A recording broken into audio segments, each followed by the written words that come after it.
প্রিয় দর্শক, এটিএন বাংলার নিয়মিত আইন বিষয়ক আলোচনা অনুষ্ঠান ল অ্যান্ড অর্ডারে আপনাদেরকে স্বাগত জানাচ্ছি। আপনাদের সাথে আছি ব্যারিস্টার এইচ.এম. সঞ্জিত সিদ্দিকী। আমাদের আজকের আলোচনার বিষয় আর্টিকেল 27, যেটি বাংলাদেশের সংবিধানে আইনের দৃষ্টিতে সমতার একটি মৌলিক অধিকারের কথা বলা হয়েছে। আলোচনার জন্য আমাদের সাথে স্টুডিওতে রয়েছেন বাংলাদেশ সুপ্রিম কোর্টের আইনজীবী ডক্টর মোহাম্মদ এমদাদুল হাসান। স্যার, আপনাকে আমাদের অনুষ্ঠানে স্বাগত জানাচ্ছি। আপনাকে ধন্যবাদ। আইনের দৃষ্টিতে সমতা, যেটি আমাদের সংবিধানের 27 অনুচ্ছেদে একটি গুরুত্বপূর্ণ মৌলিক অধিকার হিসেবে রয়েছে। আইনের দৃষ্টিতে সমতা, যেটি আমরা অন্যভাবে যদি বলি যে এখানে বৈষম্যতা করার সুযোগ নেই বা বৈষম্য করার সুযোগ নেই, এই সমতা যেটি একটি মৌলিক অধিকার, সমতা নিশ্চিত করা, প্রথমেই জানতে চাচ্ছি যে এই আমাদের সমাজে বর্তমান সময়ে এই সমতা কি আসলে নিশ্চিত হয়েছে? দেখুন, আইনের দৃষ্টিতে আমাদের যে জনগণ আছেন এবং সংবিধান আমাদেরকে এটা বলছে যে আইনের দৃষ্টিতে আমাদের দেশের সব জনগণ প্রত্যেকে সমান, অর্থাৎ আইন সবাইকে সমানভাবে দেখে।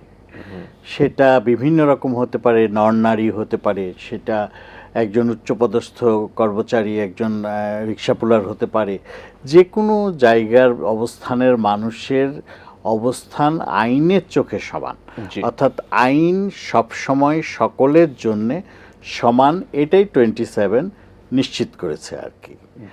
ইকুয়ালিটি বিফোর ল, এক্স্যাক্টলি, মানে আইনের চোখে সবাইকে সমানভাবে দেখা হচ্ছে। যদি আমরা একটু বলি, যদি আইনের চোখে সমানভাবে দেখা হয়, সেক্ষেত্রে অবশ্যই আমরা বলতে পারি যে এটি সামাজিকভাবে প্রতিফলিত হবে, সামাজিক এবং আইনগতভাবে প্রতিফলিত অবশ্যই হবে। কিন্তু আমাদের সমাজে কিন্তু আমরা বৈষম্য দেখতে পাই। কিরকম? এটি যদি আমরা শুরু করি একটি উদাহরণ দিয়ে, যেটা আমরা জুলাই আগস্টে একটি কোটা বিরোধী আন্দোলন দেখেছি, যেখানে একটি বৈষম্যমূলক কোটা ছিল বলেই ছাত্র জনতা তারা আন্দোলন করেছে একটি কোটা নিরসনের জন্য। বিভিন্ন জায়গায় আইনে বিভিন্ন ক্ষেত্রে বিভিন্ন বৈষম্যমূলক আচরণের বিধান কিন্তু আইনেই রাখা হয়েছে। আইনে এটা কোটা একটি উদাহরণ ছিল। এটা আইনে বৈষম্য না, এটা আমাদেরকে তাহলে আবার দেখতে হবে আর্টিকেল 28 এর 4। যেমন এখানে নারী পুরুষের কথা বলা হচ্ছে, এখানে কিন্তু এটা বলা হচ্ছে যে পিছিয়ে থাকা যারা আছে তাদেরকে। আপনি কি নারীদেরকে এই যুগে পিছিয়ে থাকার কথা বলবেন? নারীরা এই যুগে পিছিয়ে আছে এটা আমি বলবো না, কিন্তু নারীদেরকে এমন কোনো সুবিধাও দেওয়া হয়নি আইন দিয়ে যেটা দিয়ে মনে করা হবে যে নারীকে একটা জায়গায় তুলে দেওয়া হয়েছে বা এদেরকে একটা কিছু করা হচ্ছে বা এদের জন্য স্পেশাল কিছু করা হচ্ছে। নারী পুরুষের একই রকমের অধিকার নিশ্চিত করা আছে সংবিধানেও আইনেও। যেহেতু আমি বৈষম্য বিরোধী আন্দোলন থেকে শুরু করেছি আলোচনাটি, যে সেখানে যেমন যেটি ছিল একটি সময় আমরা দেখেছি আমাদের দেশে মুক্তিযোদ্ধা কোটা নামে বিশেষ একটি কোটা ছিল, নারীদের জন্য আলাদা একটি কোটা ছিল সরকারি চাকরির ক্ষেত্রে। নারী মুক্তিযোদ্ধাদের জন্য আসলে কি তাদের জন্য একটি বিশেষ প্রিভিলেজ বা কোটার কি প্রয়োজনীয়তা ছিল, এবং এটি কি আমাদের আইনের চোখে যে সমতা নিশ্চিত করা হয়েছে সেটির সাথে কি আইনগতভাবে ফলাফল আমাদের নিশ্চিত হয়ে গেছে? ওইটা তো রেজাল্ট হয়ে গেছে আর কি। এছাড়াও আমরা বিভিন্ন আইনে কিন্তু এই বৈষম্যমূলক আচরণ দেখতে পাই। যেমন আমাদের যদি আমরা আয়কর আইন দেখি, সেখানেও যদি আমরা দেখতে পারি যে নারীদের জন্য ইনকামের উপর ট্যাক্স স্ল্যাব এক ধরনের দেওয়া হয়েছে। হ্যাঁ, সেটা আছে, কারণ আছে এগুলো। ছেলেদের পুরুষদের জন্য ট্যাক্স স্ল্যাব, এগুলো সবকিছুই কিন্তু কভার করে 28(4) কভার করে।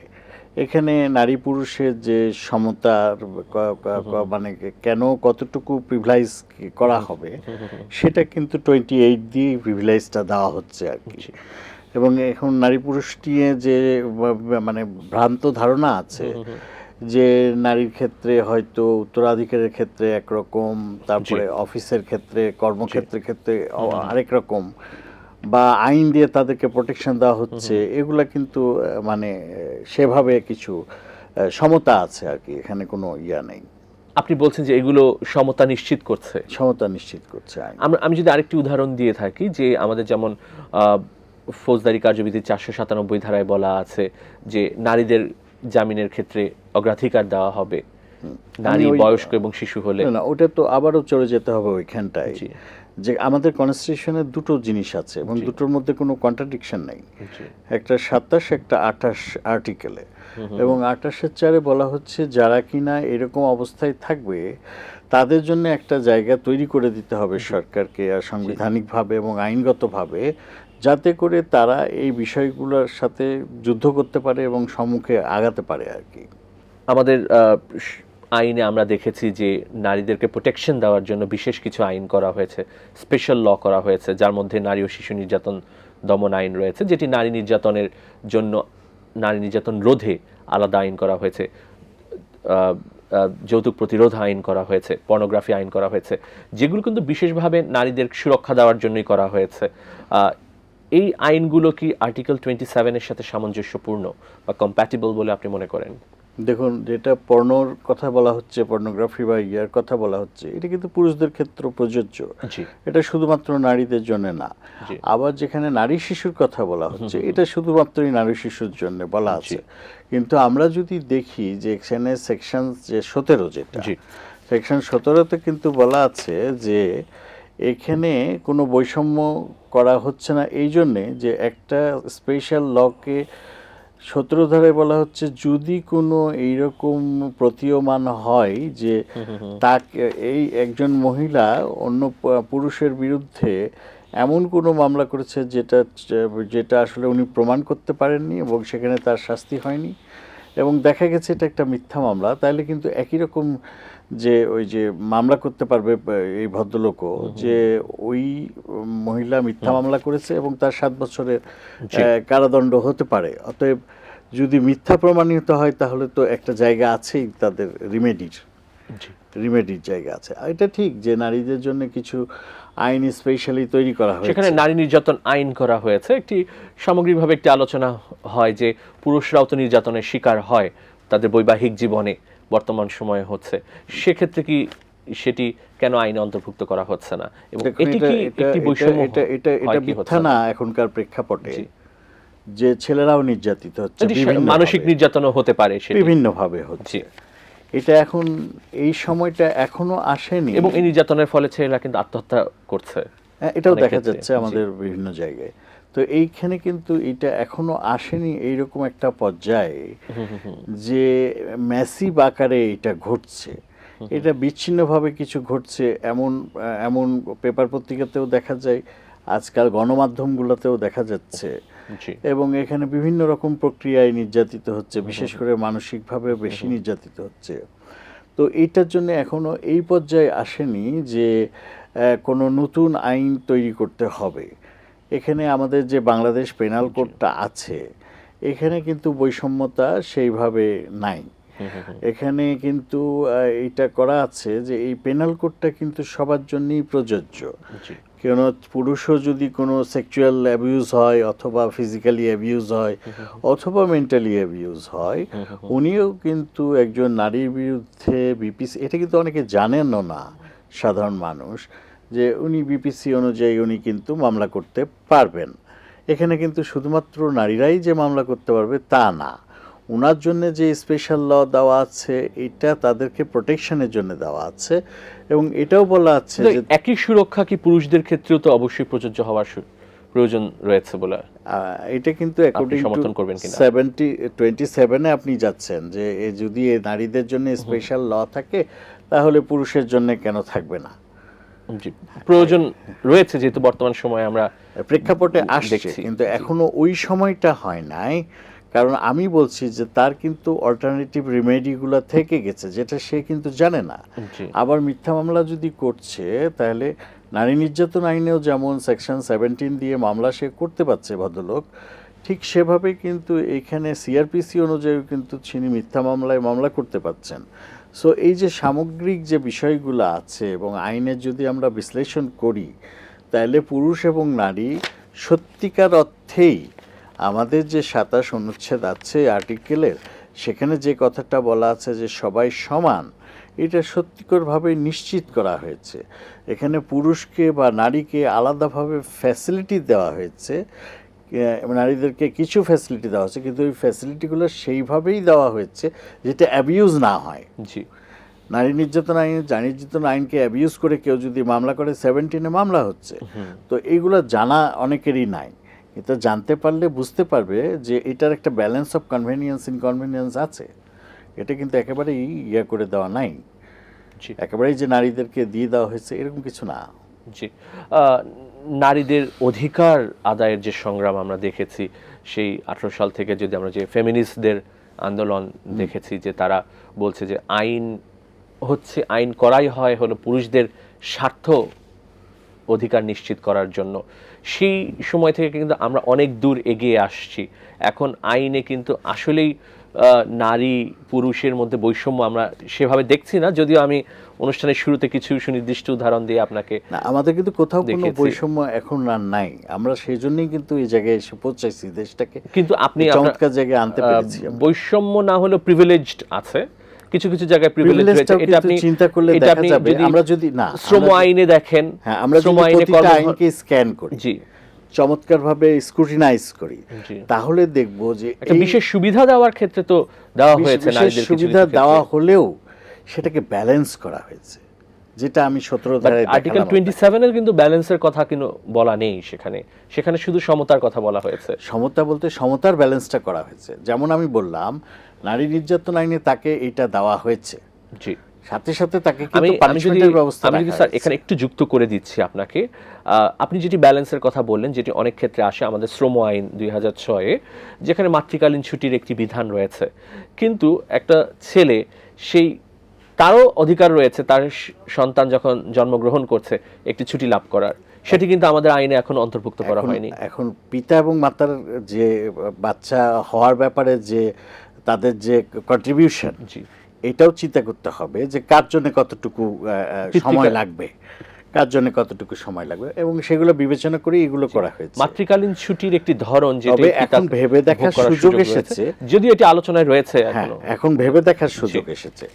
এখন ভেবে দেখতে হবে আমাদেরকে যে সত্যি এইরকম ভাবে কিছু কিছু ক্ষেত্রে, যেমন শুধুমাত্র নারী নির্যাতনই আছে যে ওই 17 ধারার মামলাটা বা সিআরপিসি অনুযায়ী মামলা করা যায়, কিন্তু এখন দেখেন একটা চিন্তার বিষয় আছে, ওইখানটায় কিন্তু আপ টু আপনার ডেথ পানিশমেন্ট আছে, কিন্তু ওখানে মাত্র 7 বছর। একটা মহিলা একটা ছেলের বিরুদ্ধে মামলা করলো, এটা প্রমাণ হলো যে সে মিথ্যা মামলা করছে, বাট তার 7 বছর। তো আমাদের এখানে কিছু অ্যামেন্ডমেন্ট আনতে হতে পারে, যেসব আইনে মহিলাদেরকে প্রিভিলেজ দেওয়া হয়েছে সেসব আইনে, বাট সেটি তো মিথ্যা মামলার জন্য যিনি বাদী তার সাজার বিধান রয়েছে, কিন্তু পুরুষ নির্যাতনের বিষয়ে তো পুরুষ নির্যাতন, ধরেন এই মামলা করেই তো পুরুষটা নির্যাতিত হলো, নারী নির্যাতন মামলা করলো একজন মহিলা, সেটি ব্যাখ্যার বিষয়, সেটি আপনি আমি বলছি ওই দিক দিয়ে ব্যালেন্স করা আছে। এখন যেটা করা উচিত বা যেটা ভাবা যেতে পারে সেটা হলো যে আইনে মহিলাদেরকে প্রিভিলেজগুলো দেওয়া হয়েছে সেইগুলাতে যে আইনে যে মামলায় যে কনভিকশন হয়ে যেত আসামির, মিথ্যা মামলার হলে সেই কনভিকশনের সমান তাকে শাস্তি দেওয়া উচিত। মানে এখানে যে 17 ধারায় 7 বছর আছে, এটা 7 বছর, সে যদি আসামি হয়ে যদি শাস্তি হতো তাহলে মৃত্যুদণ্ড হতো, তাহলে মৃত্যুদণ্ডই দেওয়া উচিত, অথবা লাইফ পানিশমেন্ট হতো, লাইফ পানিশমেন্টে দেওয়া ইকুয়াল থাকা উচিত। এই অ্যামেন্ডমেন্টটা আসলেই মানে ব্যালেন্সটা হয়ে ব্যালেন্স বা সমতাটা আসবে। আমাদের দেশে বর্তমান সময়ে সম্পদ আহরণের ক্ষেত্রে একটি আমরা বৈষম্য দেখে থাকি, বিশেষ করে নারী এবং পুরুষদের মধ্যে, এটিও কিন্তু এক ধরনের বৈষম্য। না দেখুন, এখানে কিছু বিষয় আছে। আমাদের আইন কিন্তু বড়ই চমৎকার আইন, আমাদের মুসলিম লয়ের ক্ষেত্রেও বড় চমৎকার আইন আছে, হিন্দু আছে, আমাদের এখানে খ্রিস্টান আছে। আমি সেটির বিষয়ে জানতে চাচ্ছি, আমাদের যে জেনারেল ল আছে, জেনারেল লয়ে কিন্তু আহরণের আমাদের যেটা আর্টিকেল 40 তো পেশা, যে কোনো পেশা নিয়ে আয় করতে পারে, আবার 42 হলো সম্পদ আহরণ। আমি যে সম্পদ কিনতে পারি সেটা একজন মহিলাও কিনতে পারে, মহিলা আর্ন করে কিনতে পারে, যে কোনো ভাবে কিনতে পারে, এখানে কিন্তু বাধা নাই। আমাদের দেশে এটাতে কোনো বাধা নেই, রেজিস্ট্রেশন একটাও বাধা নেই, সম্পদ আহরণের বাধা নেই, তারা কিনতে পারে, বিক্রি ক্রয় দান হেবা কোনো রকম ট্রানজাকশন এখানে বৈষম্য নেই। কিন্তু আমরা যদি আমাদের বর্তমান অবস্থার দিকে তাকাই, সেখানে অবশ্যই আমরা দেখতে পারি যে সম্পত্তির দিক থেকে পুরুষরা বেশি দেখুন, উচ্চবিত্ত হয়ে থাকেন? পুরুষ যদি পরিশ্রম করে কাজ করে, মহিলারা যদি শুধু বাসাতেই থাকে, জি, তো পুরুষের তো স্কোপই বেশি কেনার না, আয় করার বেশি সেটা scope আছে। সেটা কোনো এরকম মহিলার হয় যে যে স্কোপ নারীদের নাই এটা না যদি তো। সুযোগ বা কর্মক্ষেত্রে ওই ধরনের সুযোগ না থাকে বা না, না, তাদের আমরা তো ঘরের বাইরে বের হয়ে অনেক জায়গায় সেই অনেক সুযোগটা সুযোগ যদি না দেওয়া হয়ে আছে। থাকে, সেক্ষেত্রে তারা আপনি সম্পত্তি দেখবেন এখন দিতে পিছিয়ে থাকবেন এখন এসএসসি স্বাভাবিকভাবে। এইচএসসি রেজাল্ট ভালো করছে মহিলারাই। জি, এখন মেডিকেল কলেজে পড়ে মহিলারা বেশি, এটা স্ট্যাটিস্টিক, আমার কথা না। এবং তারা অনেক ভালো ভালো জায়গায় আছে, বাংলাদেশ আর্মিতেও মহিলারা আছেন। জি, মানে ওনাদেরকে কোনো জায়গায় কোনো বন্ধ করে দেওয়া হয়নি, বা ইনহেরিটেন্সেও কিন্তু কোনো জায়গায় কোনো রকমের ইয়া নাই। এটাও আমরা যদি বিশ্লেষণ করি তাহলে দেখতে পাবো জি, সমতা আছে। জি। আপনি অনেক ক্ষেত্রে বললেন যে স্পেশাল ট্রিটমেন্ট দিয়ে সমতা আসলে আনা হয়েছে, আনা হয়েছে। এটা বিউটি অফ ল। এটি কি আইনের আমাদের যে সৌন্দর্য, 28 অনুচ্ছেদে কি এটি সমর্থন করে? কারণ আমি যদি 28 অনুচ্ছেদের দিকে তাকাই, সেখানে কিন্তু বলা আছে যে পিছিয়ে পড়া জনগোষ্ঠী বা নৃগোষ্ঠী, তাদের জন্য আইন চাইলে কিছু বিশেষ সুবিধা দিতে পারেন। যদিও 28 অনুচ্ছেদের বক্তব্যটা হচ্ছে যে বৈষম্যমূলক আচরণের বিরুদ্ধে এটা একটি মৌলিক অধিকার যে কোনো, তবে বিশেষ ক্ষেত্রে বিশেষ শ্রেণীর জন্য, সেই শ্রেণীকে কি আপনি এখন নারীদের ধরেন নারীদেরকে সেই শ্রেণীতে এখনকার অবস্থানে- পিছিয়ে পড়া জনগোষ্ঠীর মধ্যে অন্তর্ভুক্ত করতে চাচ্ছেন? এখনকার অবস্থানে আমরা নারীকে কখনোই পিছিয়ে পড়া জনগণের মধ্যে বলছি না। জি, এখন আপনাকে কিন্তু আপনি সেটা রেফার করেছেন না, আপনার কিছু আলোচনায়। জিনিস দেখতে 28 হবে, ধারা, যে 28 আইনের যে অনুচ্ছেদ দিয়ে। সৌন্দর্যটা দেখতে হবে। জি, আইন তাকে ক্ষমতা দিলেও সাথে সাথে তাকে কিন্তু বেঁধে রাখছে।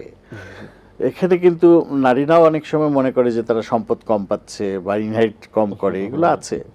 তো অ্যাকচুয়াল আইন যদি আমরা বোঝার চেষ্টা করি এবং অ্যাকচুয়াল আইনকে যদি আমরা ব্যবচ্ছেদ করি, বুঝতে চাই, তাহলে দেখবো আইন কিন্তু এটাকে আটকে রাখে নাই।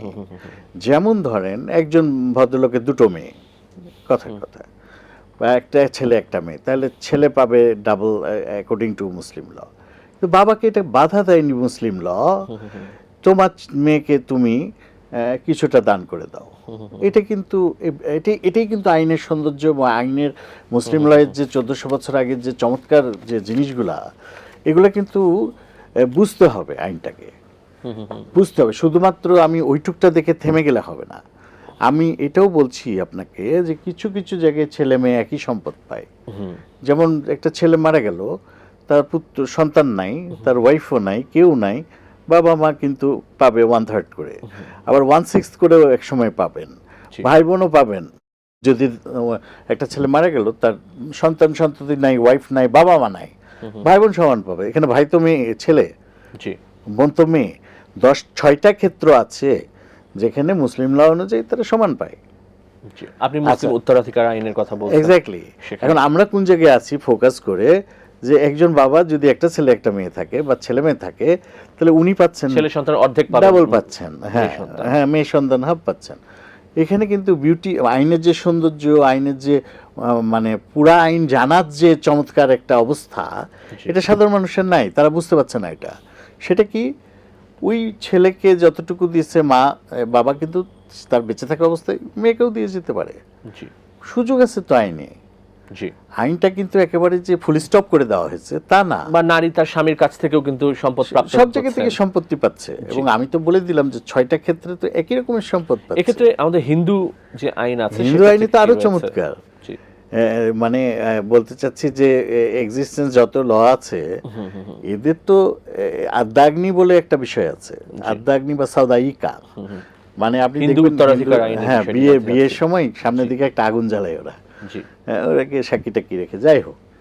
তো ওই সময় যা কিছু গিফট হবে, ইট মে বি 100 বিঘা জমি, 50 বিঘা জমি, একটা দলিল, ওই সময় গিফট করলো, সাপোজ 50 ভরি সোনা ওই সময় গিফট করলো, অল এই সব সম্পত্তি তার আপনার স্ত্রীধন, এক্সক্লুসিভলি পাওয়ার, উনি যা ইচ্ছা করতে পারেন। তো একটা বাবা যদি মনে করে যে আমার মেয়েকে এগুলো দিয়ে দিব, সে দিয়ে দিচ্ছে। তো এখানে কিন্তু সমতা কি, মানে এটা নির্ভর করবে যার সে বেঁচে থাকা অবস্থায় যদি করতে চায়, এখানে সেই সমতা নির্ধারণ করতে পারে।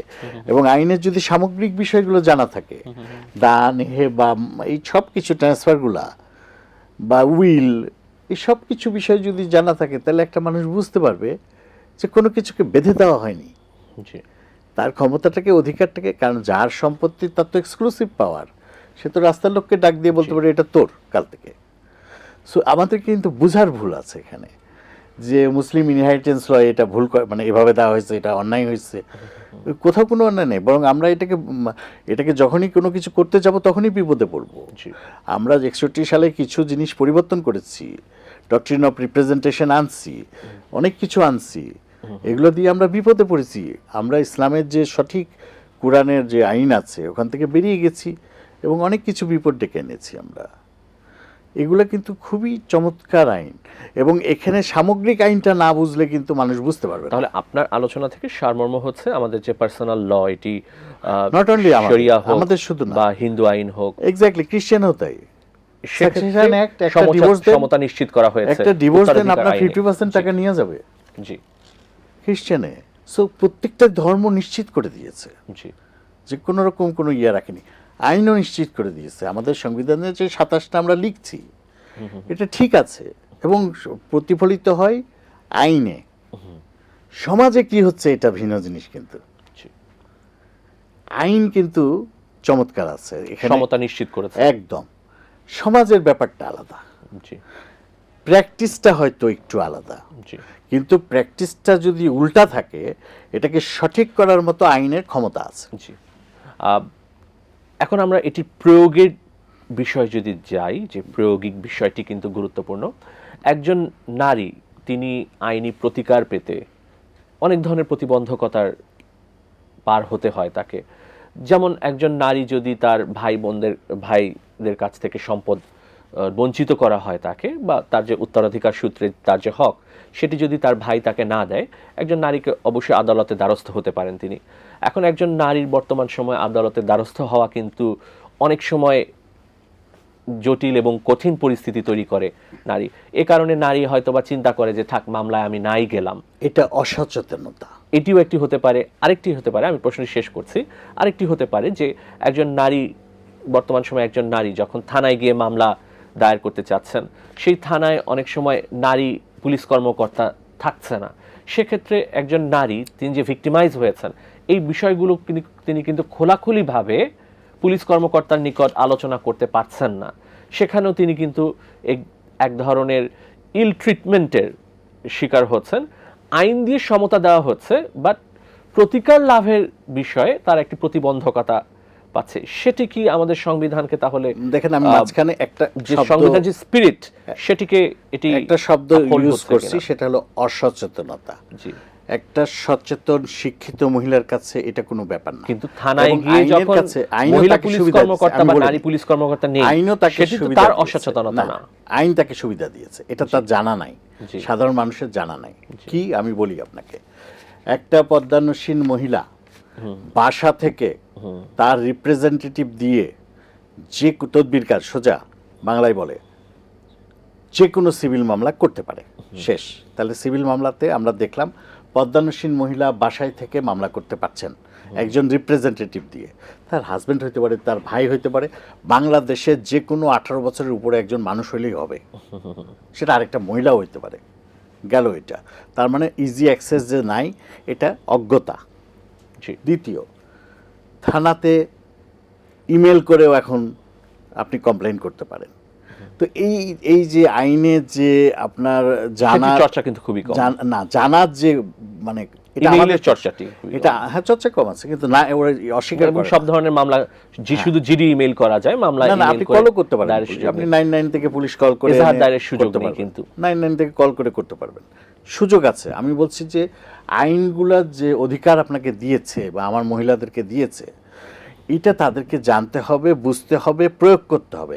আর শিক্ষার আলোকবর্তিকার নিচে থাকতে হবে, শিক্ষিত হতে হবে তাদেরকে, যারা শিক্ষিত নাই। এখন বাংলাদেশে অনেক মানে মেয়েরা বরং বেশি শিক্ষিত ছেলেদের চেয়ে। আপনি রেজাল্টে দেখবেন যে তারা অনেক ভালো করছে। আমি একটু আগেও যেটা বললাম, তার মানে হলো যে আইনটা যদি সঠিকভাবে তাদের দোরগোড়ায় পৌঁছানো যায়, বোঝানো যায়, তাহলে। আর বিভিন্ন এনজিও কাজ করছে, সরকার তার একটা নিজস্ব প্রতিষ্ঠান রেখেছে যেখানে দুস্থ মানুষ বা এইরকম মানুষগুলা, যারা নিম্নবিত্ত তাদেরও লিগ্যাল এইড মহিলাও আইনি সে সহায়তা পাওয়ার যদি সুযোগ রয়েছে, সরাসরি কোর্টে যেতেও না পারে উনি ওখানে আইনি গিয়ে সহায়তা দেওয়ার সুযোগ রয়েছে। এক্স্যাক্টলি, এখানে right of equal access to justice আছে নিশ্চিত করা হচ্ছে।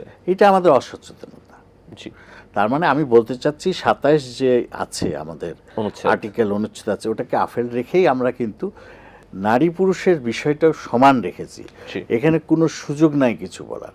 এটা আমরা বলছি না জানার জন্য, জি সেটা যে কোনো ক্ষেত্রেই হোক। জি স্যার, আপনাকে অনেক ধন্যবাদ স্টুডিওতে এসে আমাদেরকে সময় দেওয়ার জন্য। আপনাকেও ধন্যবাদ। প্রিয় দর্শক, আমরা অনুষ্ঠানের শেষ পর্যায়ে চলে এসেছি। আপনাদের মূল্যবান মতামত বা পরামর্শ আমাদের কাছে চিঠি লিখে জানাতে পারেন এই ঠিকানায়। পরিচালক, law and order, ATN Bangla, ওয়াসা ভবন, 2য় তলা, 98 কাজী নজরুল ইসলাম অ্যাভিনিউ, কারওয়ান বাজার, ঢাকা 1215। তাছাড়া আমাদের কাছে ইমেল করতে পারেন l.orderatn@gmail.com। আগামী পর্বে আইনের নতুন কোনো বিষয় নিয়ে নতুন কোনো অতিথির সাথে আপনাদের সামনে উপস্থিত হচ্ছি। সে পর্যন্ত ভালো থাকুন। খোদা হাফেজ।